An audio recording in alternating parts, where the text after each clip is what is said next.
Halo, Assalamualaikum. Selamat datang di kelas daring Bahasa Indonesia. Di kelas daring ini, kalian akan belajar mengenai materi bahasa Indonesia yang ada di SMK dalam bentuk video pembelajaran. Nah, bagaimana? Kalian sudah siap untuk menyimak video pembelajaran kita kali ini? Baik, silakan kalian menyimak video pembelajaran berikut ini. Pada pertemuan kali ini, kita akan membahas mengenai teks ceramah.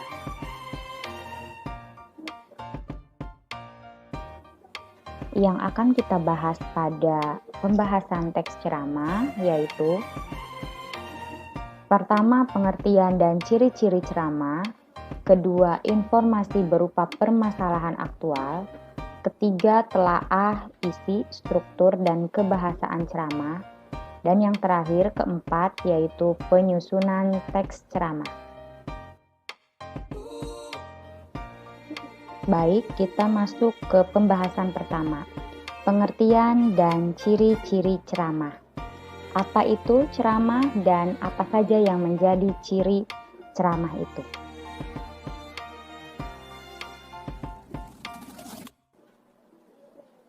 Kalian pernah mendengarkan sebuah ceramah? Atau bahkan kalian pernah menjadi penceramah. Nah, ceramah adalah kegiatan berbicara untuk menguraikan suatu objek tertentu atau pengetahuan di depan pendengar atau audiensi.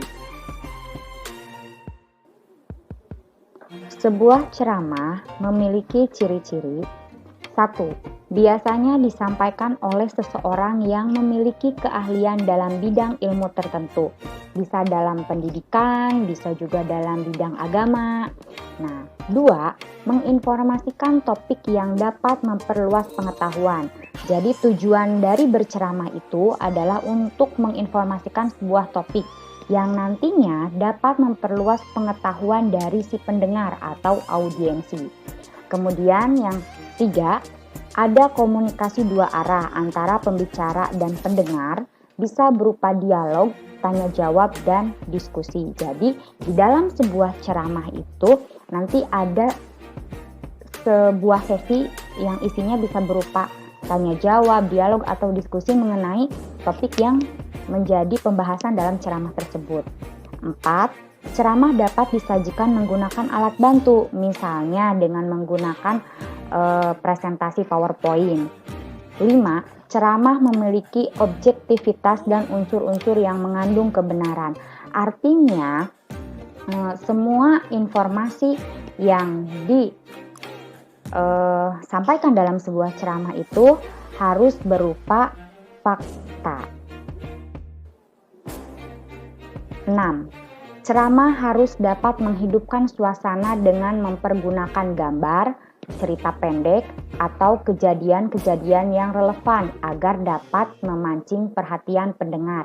Intinya agar pendengar tidak merasa jenuh, merasa bosan, apalagi merasa mengantuk ketika mendengarkan sebuah ceramah. 7. Ceramah harus memiliki tujuan yang jelas. Nah, tujuan dari ceramah ini untuk apa? Misalnya untuk membagikan informasi mengenai pentingnya menjaga kesehatan, atau misalnya ceramah mengenai pentingnya pendidikan untuk anak-anak, begitu. Kemudian 8, ceramah yang disampaikan harus dapat mencapai klimaks. Yang ke-9, ceramah yang baik berisi sesuatu yang mengejutkan karena mungkin belum pernah disampaikan atau belum pernah terjadi sebelumnya. 10. Ceramah harus dibatasi pada satu atau dua persoalan tertentu saja, jadi agar lebih fokus, jadi tidak kemana-mana yang dibahasnya. 11. Ceramah dapat mengandung humor agar dapat menghidupkan suasana dan memberi kesan yang tidak terlupakan bagi pendengar. Pembahasan kedua mengenai informasi berupa permasalahan aktual dalam ceramah. Informasi merupakan pemberitahuan atau pemberian kabar tentang sesuatu. Untuk mendapatkan pokok-pokok isi dari suatu informasi, bisa didapatkan dengan memperhatikan unsur-unsur apa, siapa, kapan, di mana, mengapa, dan bagaimana dalam penyampaian informasi tersebut. Permasalahan aktual, apa itu? Permasalahan aktual adalah sebuah peristiwa yang betul-betul terjadi dan sedang menjadi pembicaraan orang banyak. Contohnya, saat ini permasalahan aktual yang ada di masyarakat itu tentang apa? Ya, betul sekali, tentang COVID-19.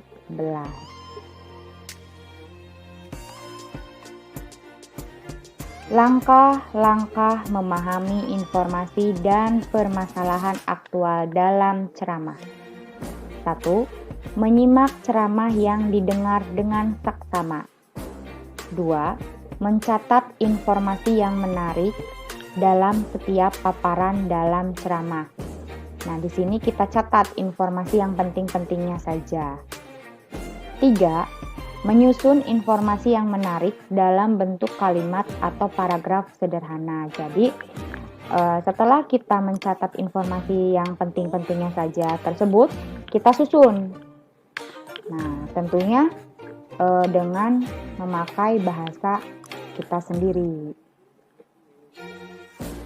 Ciri-ciri informasi yang baik. 1. Informasi yang bersifat aktual, artinya informasi yang sedang benar-benar terjadi dan menjadi pembicaraan orang banyak.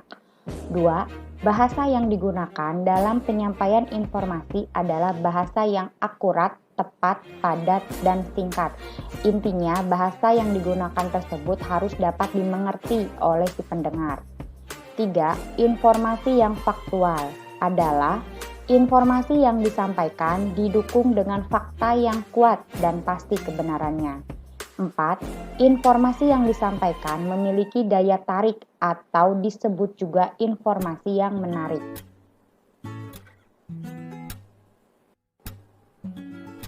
Jenis-jenis informasi dalam teks ceramah. 1. Informasi berdasarkan fungsi dan kegunaan. Ada 3. Yaitu 1. Informasi yang menambah pengetahuan, informasi yang mengajari pembaca, informasi yang hanya menyenangkan pembaca atau fiksional. 2. Informasi berdasarkan format penyajian. Nah, kalau ini dilihat dari bentuk penyajian informasi dalam teks ceramah. Bisa berupa tulisan, gambar, atau secara lisan. 3. Informasi berdasarkan lokasi peristiwa. Nah, informasi berdasarkan lokasi peristiwa ini dibagi menjadi 3, yaitu informasi daerah, nasional, dan mancanegara. 4. Informasi berdasarkan bidang kehidupan. Bisa dalam bidang pendidikan misalnya, olahraga, musik, sastra, budaya, iptek, dan bidang-bidang kehidupan lainnya. 5. Informasi berdasarkan kepentingan. Apakah informasi itu menyangkut keselamatan atau kelangsungan hidup pembaca, misalnya, atau informasi yang menyangkut perubahan dan pengaruh pada kehidupan pembaca.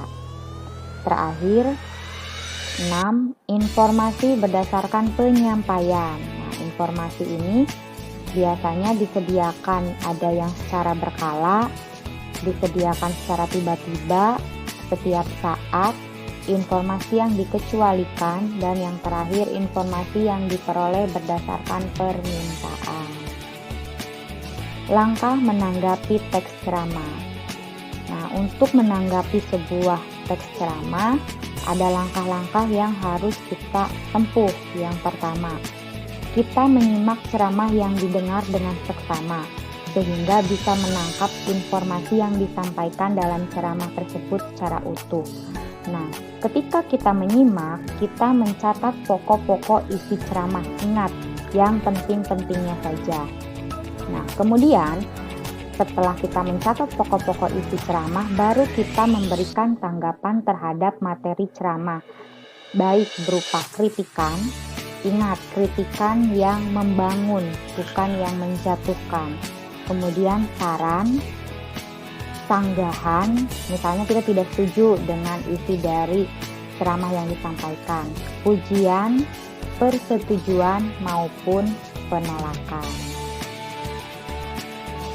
Kita masuk ke pembahasan ketiga, telaah isi, struktur, dan kebahasaan teks ceramah. Di sini kita akan membahas mengenai unsur-unsur ceramah, struktur teks ceramah, langkah menyimpulkan isi teks ceramah, dan kaidah kebahasaan teks ceramah.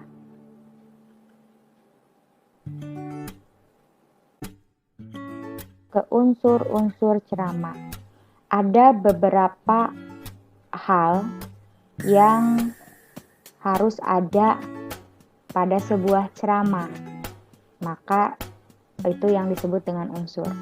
Yang pertama tentunya ada penceramah, kemudian ada pendengar atau audiensi, ada materi yang akan disampaikan, kemudian ada metode ceramah, dan yang terakhir ada media ceramah.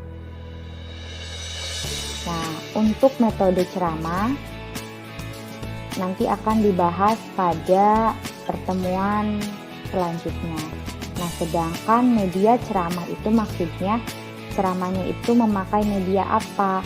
Apakah secara audio, bisa misalnya langsung, berbicara langsung, di radio misalnya, atau misalnya secara visual dalam arti tulisan, atau secara audiovisual bisa kita dengarkan ceramah itu misalnya di televisi atau di sosial media,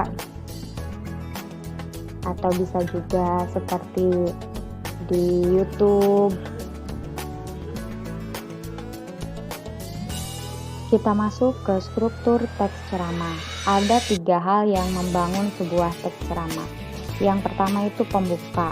Di sini biasanya berisi mengenai pengenalan topik ceramah yang akan dibahas. Kemudian isi ini berupa informasi yang berupa fakta di lapangan mengenai topik yang kita bahas. Dan yang terakhir adalah penutup, biasanya berisi tentang kesimpulan mengenai topik yang dibahas. Kemudian kaidah kebahasaan teks ceramah. Yang pertama menggunakan kalimat imperatif. Nah, uraian isi ceramah biasanya mengandung kalimat-kalimat yang berisi perintah, larangan, permintaan, ajakan, dan harapan. Kalimat-kalimat ini disebutnya dengan kalimat imperatif. Kemudian 2, kata ganti. Dalam ceramah biasanya digunakan kata ganti orang pertama tunggal dan orang kedua jamak sebagai sapaan. Misalnya kata ganti orang pertama tunggal itu saya, seperti itu, dan orang kedua jamak sebagai sapaan. Misalnya hadirin, bapak ibu, saudara, seperti itu. Kata-kata teknis adalah kata-kata atau peristilahan yang berhubungan dengan topik yang dibahas dalam ceramah. Kemudian kata kerja. Nah, kata kerja yang digunakan dalam teks ceramah ini fungsinya untuk menerangkan persepsi, afeksi, dan kognisi. Dan yang terakhir, kalimat majemuk bertingkat. Kalimat majemuk bertingkat adalah kalimat majemuk yang memiliki hubungan bertingkat antara klausa atau kalimat yang membentuknya. Langkah menyimpulkan isi ceramah. Yang pertama, simpulan harus memuat seluruh pokok ceramah. Kemudian yang kedua, simpulannya tidak menyimpang dari isi ceramah. Dan yang terakhir, simpulan bukan komentar, melainkan ringkasan isi ceramah. Nah, baru kalau ketiganya sudah terpenuhi, nah berarti kita sudah bisa menyimpulkan sebuah ceramah. Penyusunan teks ceramah, ini pembahasan kita yang terakhir. Nah, di sini akan dijelaskan mengenai langkah-langkah penyusunan teks ceramah, topik yang dapat digunakan dalam penyusunan ceramah, langkah menyusun kerangka teks ceramah, kemudian langkah menyusun teks ceramah yang utuh, dan yang terakhir, aspek-aspek yang perlu diperhatikan dalam menyusun teks ceramah.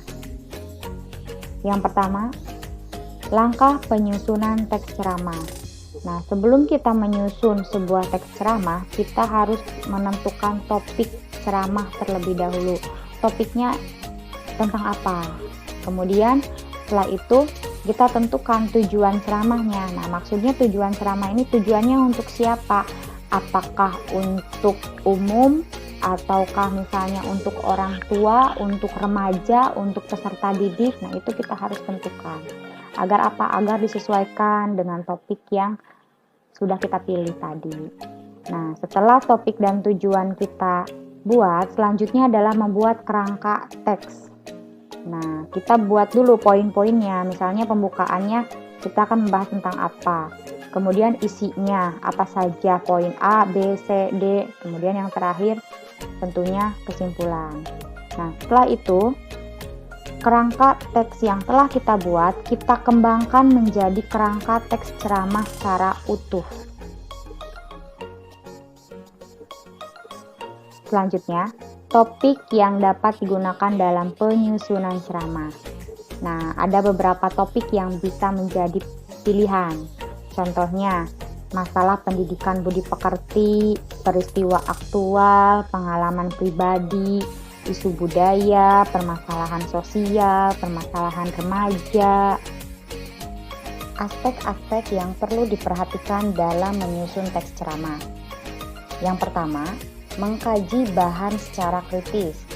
Kedua, meninjau kelayakan bahan dengan audiensi. Ketiga, meninjau bahan agar tidak menimbulkan pro dan kontra. Keempat, menyusun sistematika bahan ceramah. Dan yang terakhir, kelima, menguasai bahan ceramah berdasarkan jalan pikiran yang logis.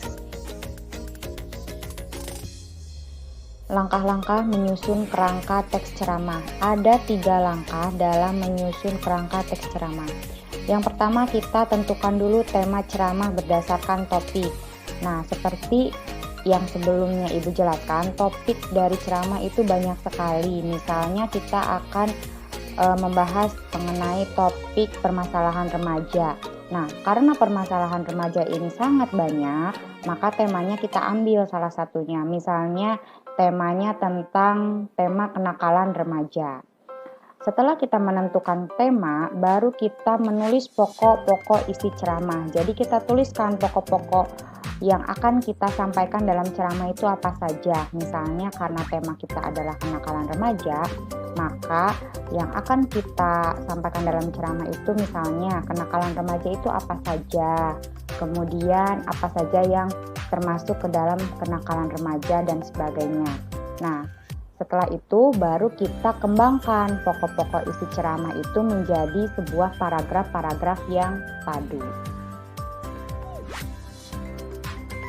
Terakhir adalah langkah menyusun teks ceramah yang utuh. Yang pertama, kita kembangkan dulu kalimat-kalimat gagasan pokok yang telah dicatat menjadi paragraf-paragraf. Kemudian, kita susun paragraf-paragraf tersebut menjadi susunan berdasarkan struktur teks ceramah yang berisi pendahuluan, isi, dan penutup.